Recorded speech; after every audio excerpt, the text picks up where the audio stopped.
Nadhani hata unaweza ukawa umekaa hapo sasa hivi, umekata tamaa, umekosa tumaini, unafikiria, unajiuliza, mbona wenzangu wanauza? Mbona mimi siuzi? Mimi nikija dukani kwangu ninakaa hapa nachezea simu, naangalia challenge, nalala, nasinzia, naamka. Hakuna cha mteja amepita, mpita njia, hakuna tele message mtu anauliza bei. Unasema nakosea wapi? Hizi ndio vitu ambao wafanyabiashara waliofanikiwa ambao wanauza kila siku, wanapata wateja 5, 10, 20 kwa siku online, wanatumia kitu cha kwanza, wanapost content kila siku Instagram, Facebook na TikTok, lakini hawaishii hapo. Umeona kwamba kupost tu kawaida, unapost unaona sijui viewers 10, haiwasaidii chochote. Kwa hiyo wanatumia pesa kupata pesa. Wanarusha matangazo ya sponsored. Kwa hiyo kama ni mfanyabiashara, nitakiwa ujue kwa sasa hivi uliokuja online.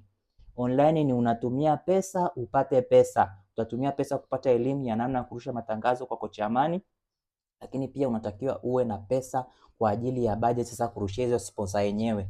Umeona? Yes.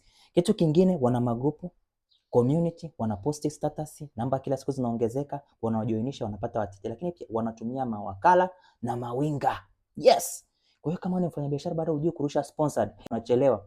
Lipia ebook 15,000 au unaweza ukalipia kozi ya Uzadele 60,000 au ukabook appointment pale kwenye, fungua linki kwenye bio yangu, kuonana na Coach Amani, tukakaa masaa 3 nikakupa shule ya biashara online. Biashara yako utaifunga, itafanikiwa. Oh yes, Coach Amani, kocha sana kona kona.